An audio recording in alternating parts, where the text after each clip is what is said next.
오늘도 이 새벽에 이곳에 나오신 여러분, 하나님의 은혜가 충만하시기를 간절히 소망합니다. 오늘의 본문은 다윗이 블레셋으로부터 그 일날을 구하는 내용입니다. 고대 시대는 추수 시기가 되면 강대국이 약소국을 약탈하는 것이 일반적이었습니다.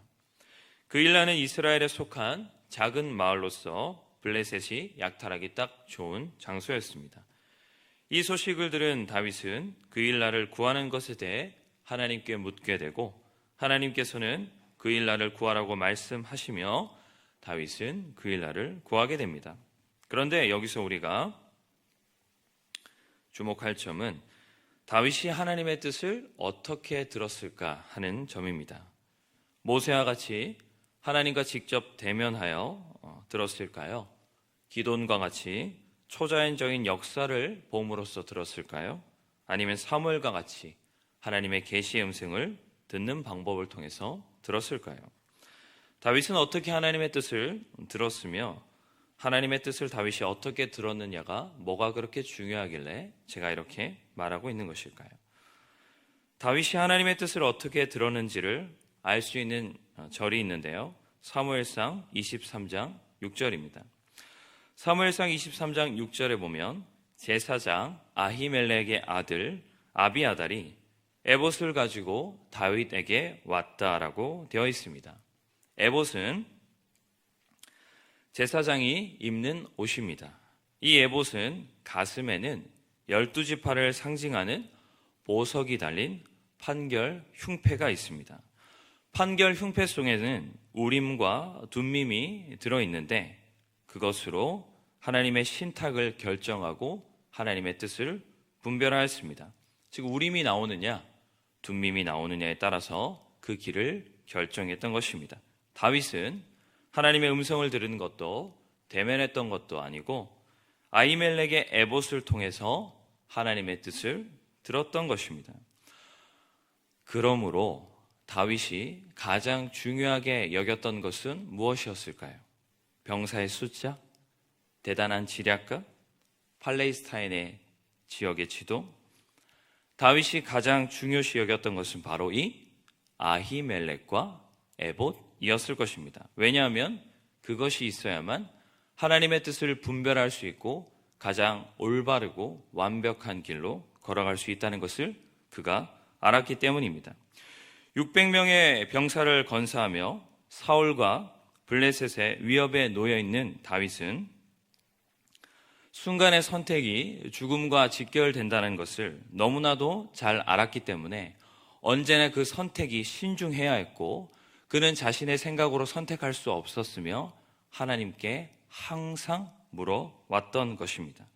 또한 그가 그 일날을 약탈하는 블레셋을 무찌르는 과정 속에서도 자칫 잘못하면 오늘 사울이 이야기했던 것처럼 그 일나라는 이 성벽에 갇혀서 도간에 든 쥐가 될 수 있었음에도 불구하고 성 안에 있으면 블레셋이나 사울이 공격하기 딱 좋은 상황이 될 수 있었음에도 불구하고 오히려 그 일나로 가는 것보다 자신이 지금 머물고 있는 헤렛 숲풀 사이가 더 안전했음에도 불구하고 그는 하나님의 신탁에 따라 더 위험하고 어려운 길로 가게 됩니다. 왜냐하면 그에게 있어서 중요한 것은 눈에 보이는 환경이 아니라 하나님께서 어디로 인도하시느냐가 훨씬 더 중요했기 때문입니다. 또한 그가 그 일날을 공격할 때 블레셋의 전력을 알 수가 없었습니다.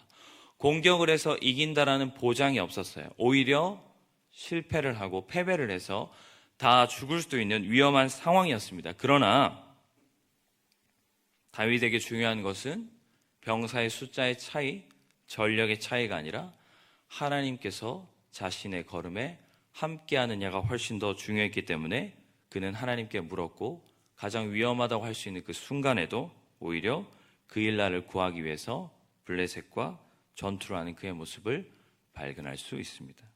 그러나 사울은 다윗이 가장 중요하게 여겼던 이 에봇을 가장 쓸모없는 것 중에 하나로 여기는 자였습니다. 다윗이 도피하는 중에 노베 제사장들이 다윗을 돕습니다. 이 일로 인해서 사울은 노베 제사장들을 다 죽입니다. 제사장들이 우림과 둠밈을 통해서 하나님의 뜻을 분별하는 자라는 것은 사울도 잘 알고 있었습니다.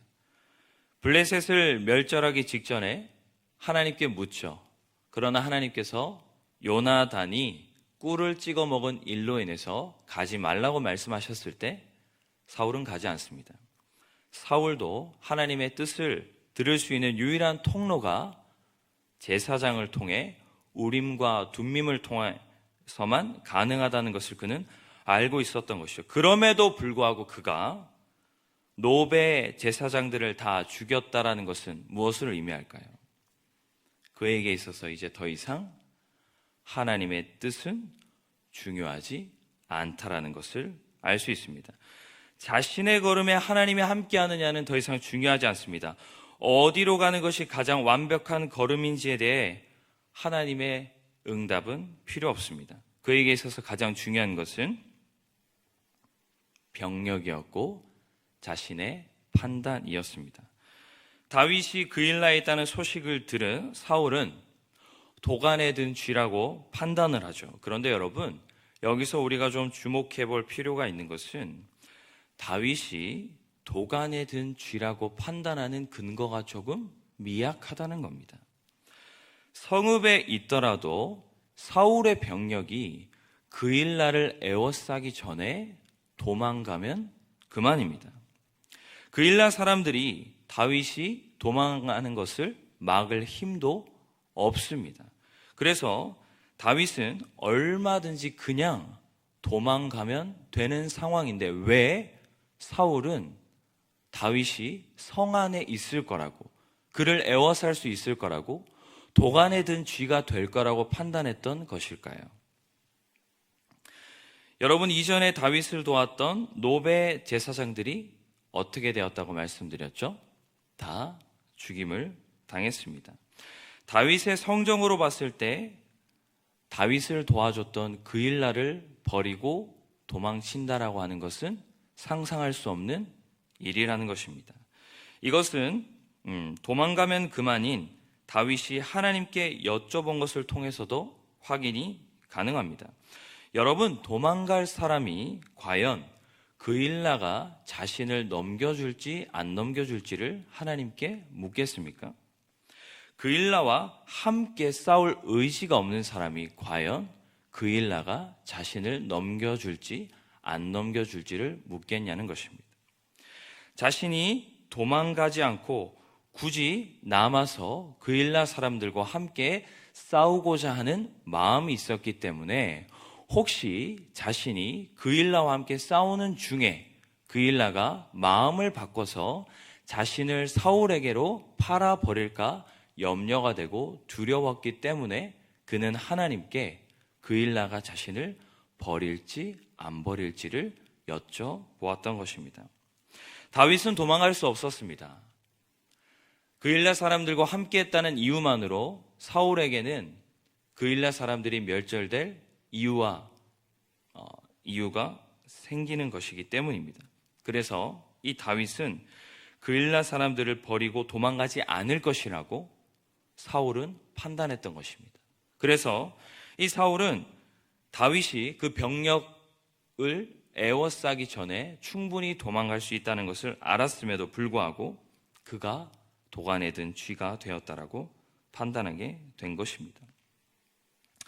놀랍게도 이 사울은 다윗을 쫓아가는 선택을 하면서 그일라도 살고 다윗도 무사하게 살아나는 일이 생기게 된 것입니다. 여러분, 정말 다윗은 사울의 생각대로 도간에 든 쥐였다는 것이 사실은 진짜였습니다. 그의 지략과 병력은 완벽했습니다. 다윗은 꼼짝없이 잡힐 위기에 처했다는 것입니다. 그러나 하나님의 뜻대로 움직인 다윗은 그를 잡지 못했습니다.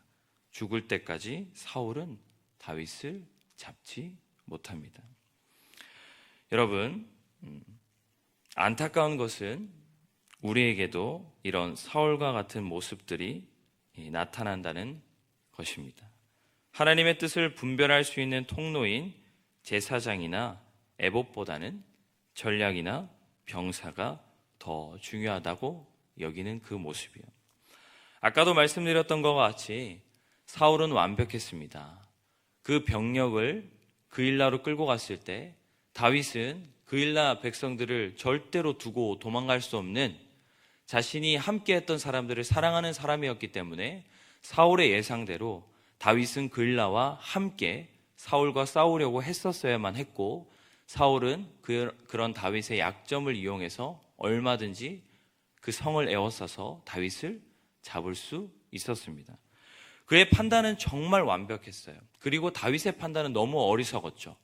그일라를 공격함으로 인해서 성 안에 들어가야만 했고, 그일라 백성들이 자신과 함께함으로 인해서 그들을 버릴 수 없는 상황에 처하게 됐고, 그러면 그는 그일라 사람들과 싸울 수밖에 없고 사울에게 에워싸야만 했으며 잡힐 수밖에 없는 어리석은 선택을 하게 된 것입니다.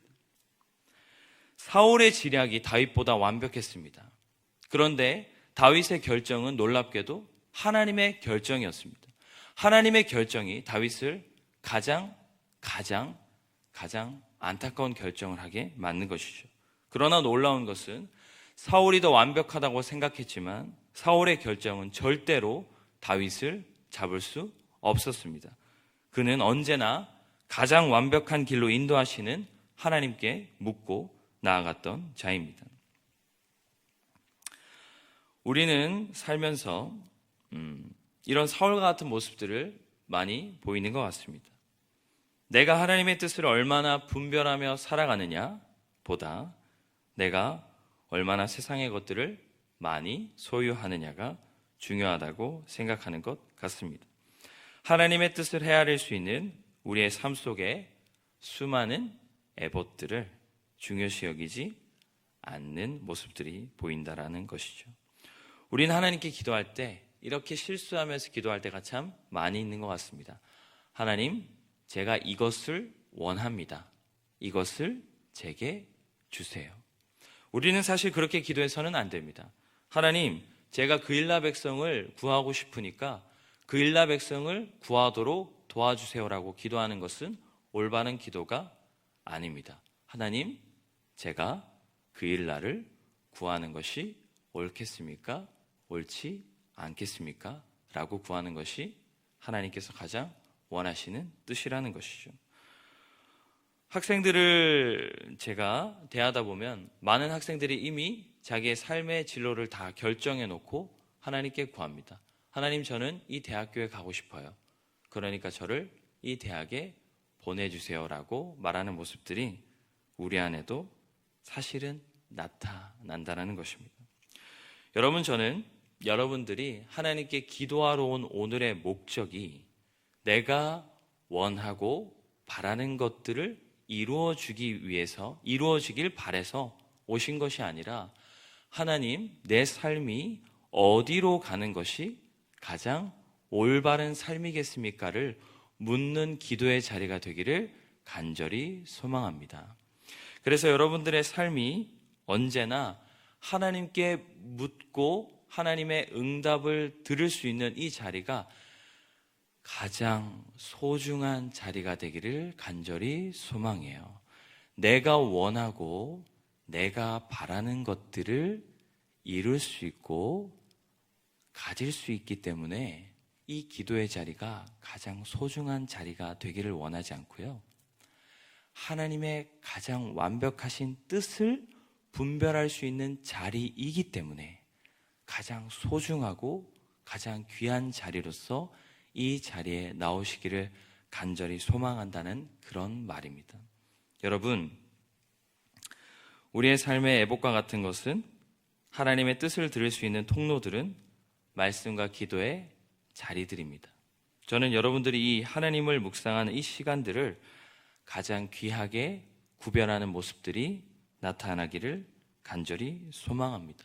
다윗은 그 무엇보다도 제사장과 에봇을 가장 중요한 것으로 여겼습니다. 다윗은 그 어떠한 긴박하고 급한 상황 속에서도 에봇을 통해서 하나님의 신탁을 구하는 것을 가장 우선시하였습니다. 우리의 삶 속에서도 말씀과 기도의 시간이 우리에게 가장 중요한 시간으로 자리 잡기를 간절히 소망하고요. 아무리 급박한 상황이라도 하나님께 묻기를 가장 우선순위로 두는 여러분들이 되시기를 간절히 소망합니다. 그래서 우리의 삶이 언제나 하나님의 뜻대로 걸어가는 삶이 되시기를 간절히 소원하고, 그 삶이 가장 완벽하다는 것을 알고 믿고 신뢰하면서 다윗과 같이 어떠한 상황과 순간 속에서도 하나님만 바라고 하나님의 뜻대로 나아가기만 소원하는 여러분들의 삶이 되시기를 간절히 소망합니다. 아멘.